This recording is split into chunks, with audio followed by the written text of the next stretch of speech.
ನಿನ್ನ ನೋವನ್ನೆಲ್ಲ ನಿಮ್ಮ ಅಮ್ಮನ ಹತ್ರ ಹೇಳ್ಕೊಳ್ತಿದ್ಯಾ? ಹೀಗ್ ಮಾಡೋದ್ರಿಂದನೂ ನಿಮ್ಗೇನಾದ್ರೂ ತೊಂದರೆ ಆಗ್ತಿದ್ಯಾ? ಅಯ್ಯಯ್ಯೋ, ಯಾಕಮ್ಮ ಹಾಗೆಲ್ಲ ಅನ್ಕೊಳ್ತೀಯಾ? ನಮ್ಮಮ್ಮನ ಫೋಟೋ ನೋಡ್ಕೊಂಡು ಮಾತಾಡಿದ್ರೆ ನನ್ನ ನೋವೆಲ್ಲ ಸ್ವಲ್ಪ ಕಡಿಮೆ ಆಗುತ್ತೆ. ಅದೇ ನಿಮ್ ಜೊತೆ ಮಾತಾಡಿದ್ರೆ ನನ್ನ ನೋವು ಇನ್ನೂ ಜಾಸ್ತಿ ಆಗುತ್ತೆ.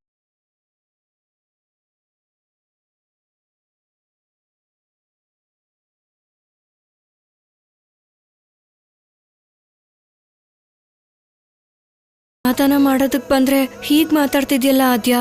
ನನ್ ಮೇಲೆ ಯಾರೂ ಕರುಣೆ ತೋರ್ಸೋದೇನ್ ಬೇಕಾಗಿಲ್ಲ. ನಾನ್ ಕೇಳಿದ್ದನ್ನ ತಗೊಂಡ್ ಬಂದು ಕೊಡಿ. ಇದಕ್ ಮೊದ್ಲು ಇಂಟರ್ನೆಟ್ ಅನ್ನೋ ಮಾತು ನನ್ ಬಾಯಿಂದ ಬಂತು ಅಂತ ನನಗ್ ತುಂಬಾ ಬೈದ್ರು ಅಕ್ಕ. ಅದೇ ಈ ಮನೆ ಪದ್ಧತಿ.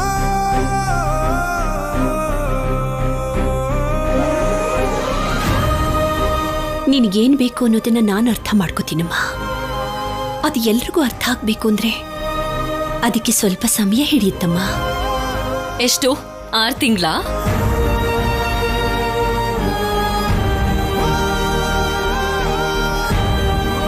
ಅಷ್ಟು ಸಮಯ ತಗೊಳ್ಳಲ್ಲ ಆದ್ಯಾ. ಅಲ್ಲಿವರೆಗೂ ಯಾರಿರ್ತಾರೋ, ಯಾರು ಹೋಗಿರ್ತಾರೋ.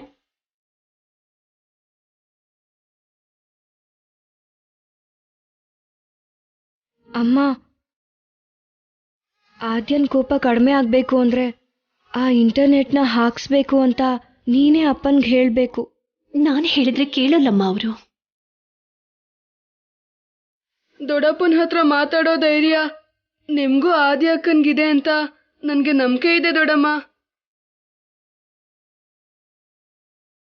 ಆದ್ಯ ಹಾಗೆ ಮಾತಾಡಿದ್ದಕ್ಕೆ ಬೇಜಾರ್ ಮಾಡ್ಸಿದ್ರು ಅಲ್ವಾ? ಇವಾಗ ದೊಡ್ಡಮ್ಮನ್ನ ಬೈತಾರಾ? ನಾನೇನ್ ಅಳ್ತಾ ಇಲ್ಲ. ಅಮ್ಮನ್ ಹಾಗೆ ನೋಡ್ಕೋತೀನಿ ಅಂತ ಹೇಳಿದ್ದೋರು ಏನು ಮಾಡಕ್ ಆಗ್ತಿಲ್ವಲ್ಲ ಅಂತ ಕೊರಗ್ತಾ ಇದ್ದಾರೆ. ಕೇಳಿಸ್ಕೊಂಡ್ಯಲ್ಲಮ್ಮ?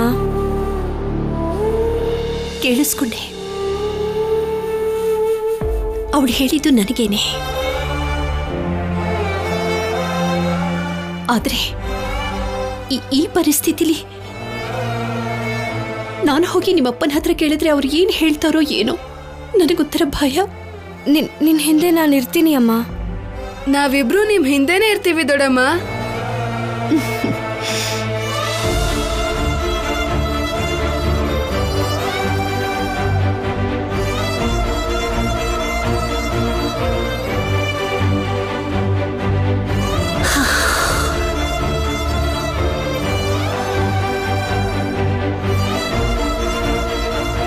ಬಾ.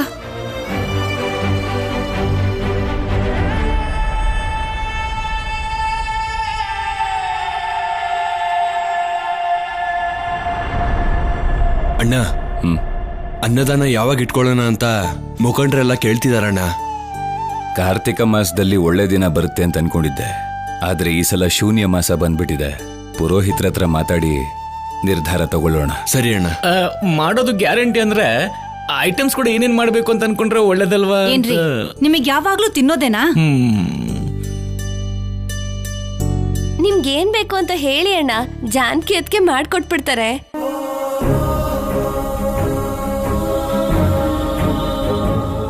ಅಳಿಯಂದ್ರಿಗಿಂತ ಮುಂಚೆ ಜಾನಕಿಗೇನೋ ಬೇಕು ಅನ್ಸತ್ತೆ.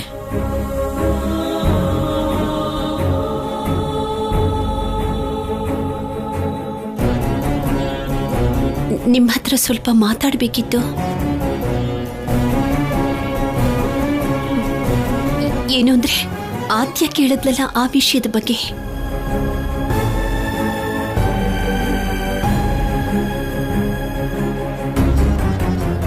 ಪದ್ಮ, ಹಾಲ್ ತಗೊಂಡ್ ಬಾ.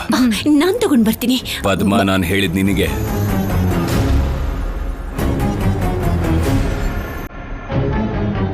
ಹೋಗ್ ಹಾಲ್ ತಗೊಂಡ್ ಬಾ. ಸರಿ ಅಣ್ಣ.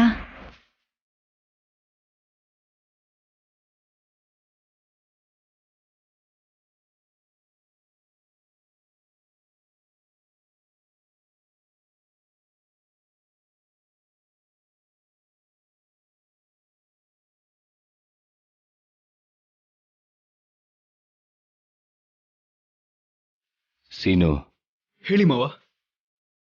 ಹೋಗಿ ಉಪ್ಪು ತಗೊಂಡ್ ಬಾ.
ಹೇಳ್ಬೇಡಿ ಅಣ್ಣ, ಹುಳಿಯಾಗಿರುತ್ತೆ.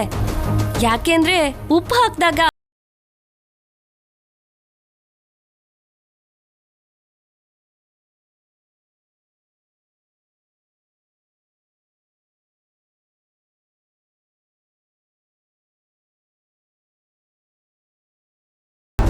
ನಿಮ್ಮತ್ತೆಗೆ ಹೇಳು, ಕಟ್ಟುಪಾಡುಗಳಿಗೆ, ಆಚಾರಗಳಿಗೆ, ಸಂಪ್ರದಾಯಗಳಿಗೆ ಬೆಲೆ ಕೊಡ್ತಾ ಪದ್ಧತಿಯಿಂದ ಬದುಕ್ತಾ ಇರೋ ಈ ಮನೆಯೊಳಗೆ ನಮಗೆ ಭಿನ್ನವಾಗಿರೋ ಅಮೆರಿಕದ ಹುಡುಗಿ ಇಲ್ಲಿಗೆ ಬಂದು ನಿಯಮಗಳಿಗೆ ವಿರುದ್ಧವಾಗಿ ನಡ್ಕೊಂಡ್ರೆ ಉಪ್ಪು ಹಾಕ್ತಿದ್ದ ಹಾಗೇನೆ ಹಾಲು ಹೇಗೆ ಒಡೆದೋಯ್ತೋ ಅದೇ ರೀತಿ ಕುಟುಂಬದಲ್ಲಿರೋ ಸಂಬಂಧಗಳು ಒಡೆದು ಹೋಗುತ್ತೆ.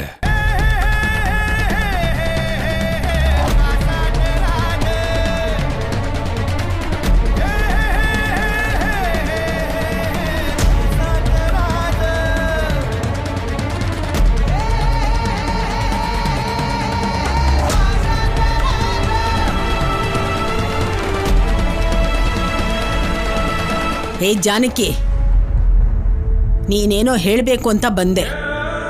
ನನ್ನ ಮಗ ಅರ್ಥ ಆಗೋ ಹಾಗೆ ಹೇಳ್ದ. ಇನ್ನು ನೀನು ನಿನ್ನ ತಂಗಿ ಮಗಳು ಕಣ್ಣೀರು ಒರೆಸ್ಬೇಕು ಅಂತ ಹೇಳಿದ್ರೆ ನೀನು ಅಳ್ಬೇಕಾಗತ್ತೆ. ಹುಷಾರು.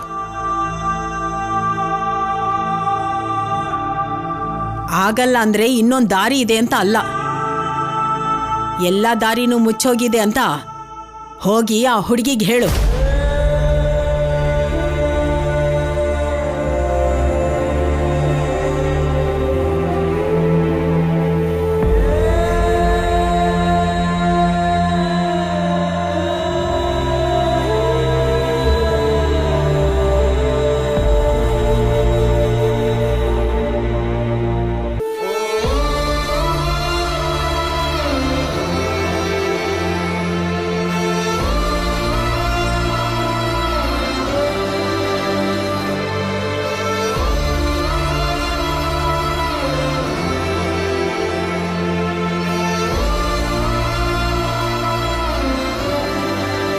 ಅಪ್ಪ ಬೇಡ ಅಂತ ಹೇಳಿದ್ರು ಇವಳು ಅದನ್ನೇ ಮಾಡ್ತಿದ್ದಾಳಲ್ಲ.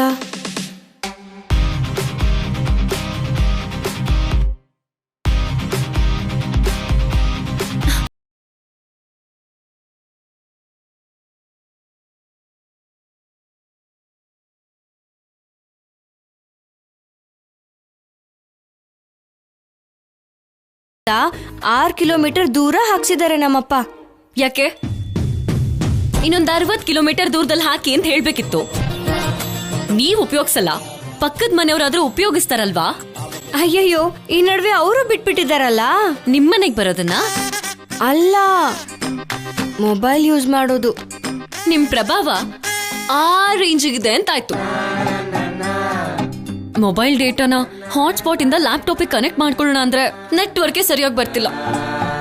ಖಂಡಿತವಾಗ್ಲೂ ಇಂಟರ್ನೆಟ್ ಕೇಬಲ್ ಹಾಕಿಸ್ಲೇಬೇಕು, ಇಲ್ಲ ಅಂದ್ರೆ ಕಷ್ಟ ಆಗುತ್ತೆ. ಏನ್ ಹೇಳಿದ್ರು ಇವಳು ಬಿಡೋ ಹಾಗೆ ಕಾಣ್ತಿಲ್ಲ. ಎಕ್ಸಾಮ್ ಅಲ್ಲಿ ಫೇಲ್ ಆಗಿರೋಳ್ ತರ ಮುಖನ ಯಾಕೆ ಹಾಗಿಟ್ಕೊಂಡಿದ್ಯಾ? ಹಾ ಪರೀಕ್ಷೆ ಅಂದ ಕೂಡ್ಲೆ ನೆನ್ಪಾಯ್ತು. ಇದೆರಡು ಬೆರಳಲ್ ಒಂದ್ ಮುಟ್ಟು ಮುಟ್ಟು.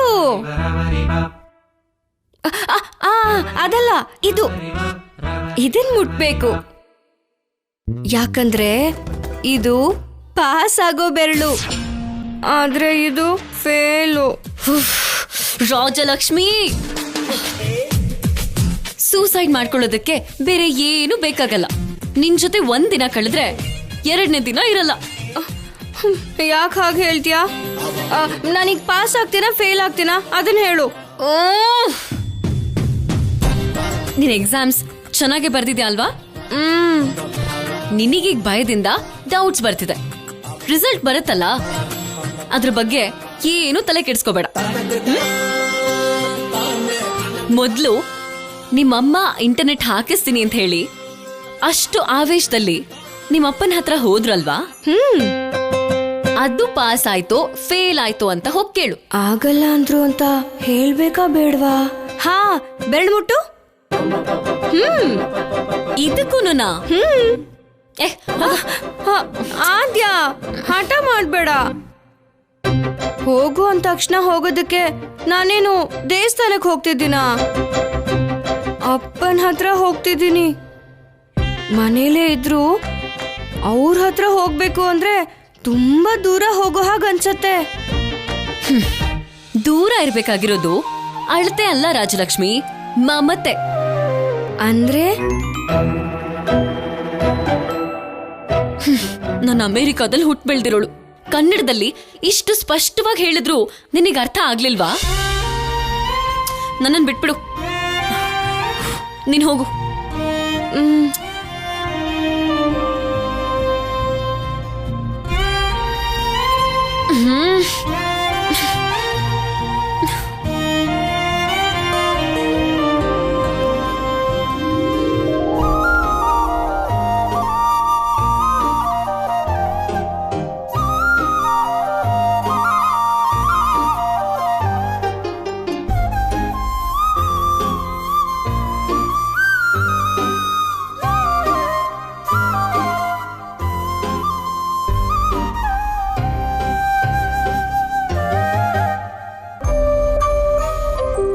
ಏನಾಯ್ತೋ?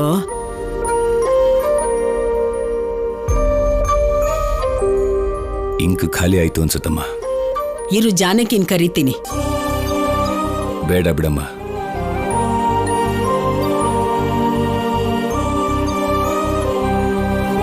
ರಾಜಲಕ್ಷ್ಮಿ,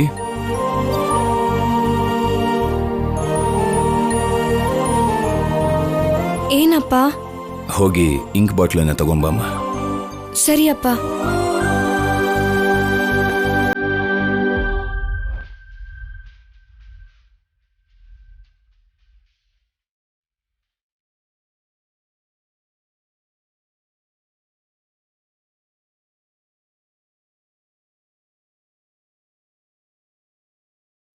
ಅಮ್ಮ, ಇಂಕ್ ಬಾಟ್ಲ್ ಬೇಕಂತೆ ಅಪ್ಪಂಗೆ. ಇಂಕ್ ಬಾಟ್ಲಿ ಏನಕ್ಕಮ್ಮ? ನಿನ್ನ ಪೆನ್ನೆ ಕೊಡು. ನಾನು ಯೂಸ್ ಮಾಡೋದು ಬಾಲ್ ಪೆನ್ ಅಲ್ವಾ? ಅವ್ರಿಗೇನು ಅವಸರ ಇರಬೇಕು, ತಗೊಂಡೋಗಿ ಕೊಡು.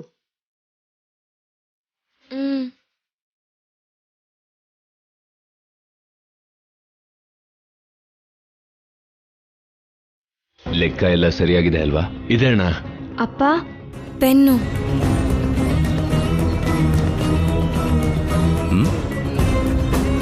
ನಾನು ಈ ಪೆನ್ನಲ್ಲಿ ಯಾವತ್ತೂ ಬರ್ದಿಲ್ವಲ್ಲ.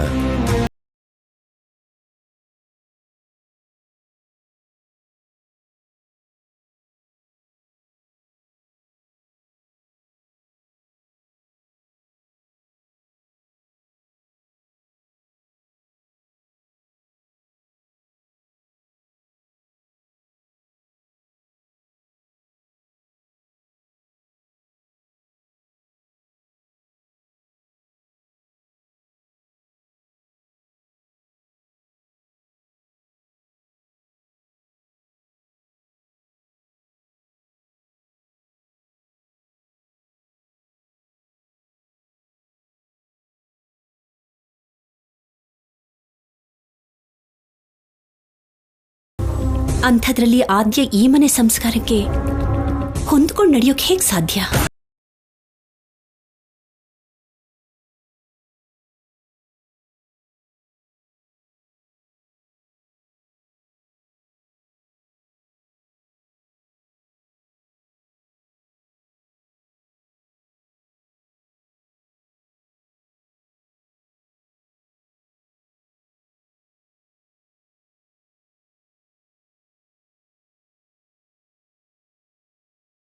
ಅಂತ ಹೇಳಿದ್ರೆ ಅವಳಿಗೆ ಎಷ್ಟು ಕಷ್ಟ ಆಗುತ್ತೆ ಅಂತ ಯೋಚನೆ ಮಾಡಿದ್ದೀರಾ?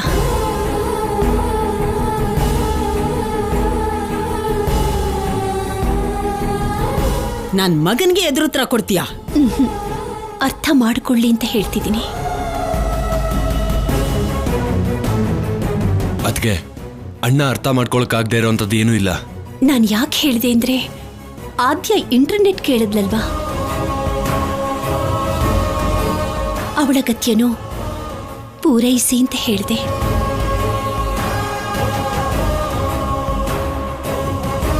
ಇಂಟರ್ನೆಟ್ ಹಾಕಿದ್ರು ಕಂಪ್ಯೂಟರ್ ಇರ್ಬೇಕಲ್ಲ ಅದಕ್ಕೆ. ಅದು ನನಗೆ ಬಂದಿರೋ ಪಾರ್ಸೆಲ್. ಇಷ್ಟು ದೊಡ್ಡ ಪೆಟ್ಟಿಗೆನಾ? ನನಗೆ ಬೇಕಾಗಿರೋದು ಲಿಸ್ಟ್ ಅಲ್ಲಿ ನಾನು ಮೆನ್ಷನ್ ಮಾಡಿರೋದು ಅಲ್ಲದೆ ಉಳಿದಿರೋದನ್ನು ಕಳಿಸ್ಕೊಟ್ಟಿದ್ದಾರೆ. ಯಾರು ಕಳಿಸಿರೋದು? ನನ್ನ ಅಮೆರಿಕ ಫ್ರೆಂಡ್. ಬೇಕಾದಷ್ಟಿದೆ ಆ ಪೆಟ್ಟಿಗೆಲಿ.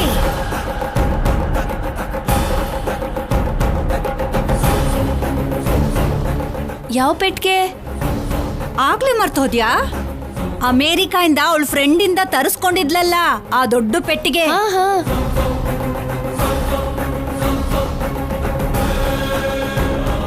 ಓ, ಆ ಪೆಟ್ಟಿಗೆನಾ?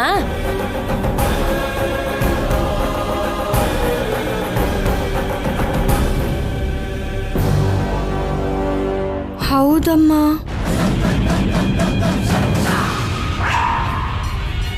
ಅದೆಲ್ಲ ತರ್ಸು ಅಂತ ಹಠ ಮಾಡ್ತಿದ್ದಾಳೋ ಆ ಹುಡುಗಿ.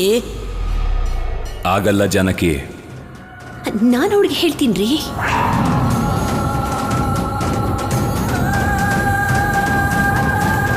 ನಿನಗೆ ಗೊತ್ತಿದ್ರು ಯಾಕೆ ಹೇಳಿಲ್ಲ ಪದ್ಮ? ಪಾರ್ಸಲ್ ಪೆಟ್ಟಿಗೆ ಬಂದಿದೆ ಅಂತ ಗೊತ್ತಾಯ್ತು, ಆದ್ರೆ ಅದ್ರಲ್ಲಿ ಏನಿದೆ ಅಂತ ಯಾರಿಗ್ ಗೊತ್ತು?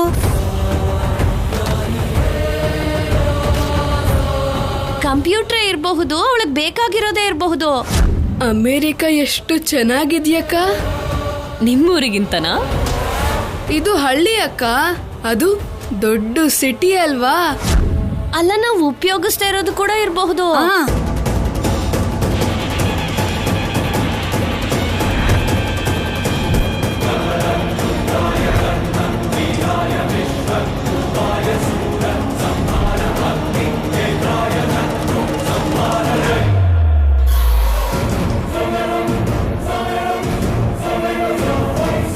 ಈ ಸ್ಟ್ರೀಟ್ ಎಷ್ಟು ಚೆನ್ನಾಗಿದೆ ಅಕ್ಕ. ಇಲ್ಲೋಡು.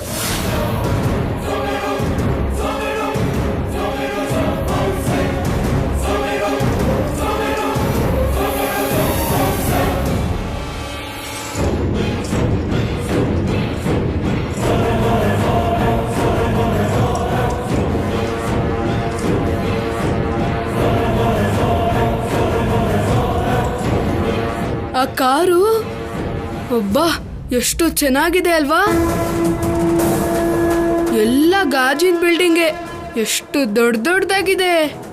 ಯಪ್ಪ, ನನ್ಗೂ ಕೂಡ ಒಂದ್ಸಲ ಅಮೆರಿಕ ನೋಡ್ಬೇಕು ಅನ್ನಿಸ್ತಿದೆ ಅಕ್ಕ. ಬಿಟ್ಟು ದೊಡ್ಡಪ್ಪ,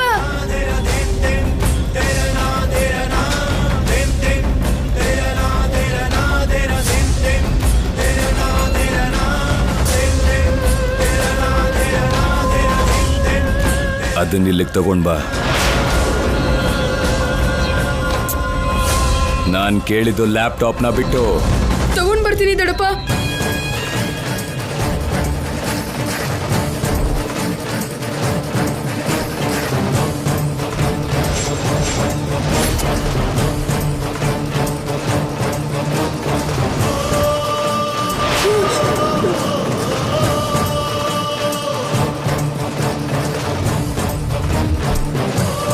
ಇಂಥದ್ದೆಲ್ಲ ಇಲ್ಲಿರೋದಕ್ಕೆ ಅವಕಾಶ ಇಲ್ಲ ಅಂತ ಹೇಳಿದ ಮೇಲೂ ಕೂಡ ಹೇಗ್ ತಗೊಂಡು ಬಂದೇ ಇದನ್ನ ನೀನು?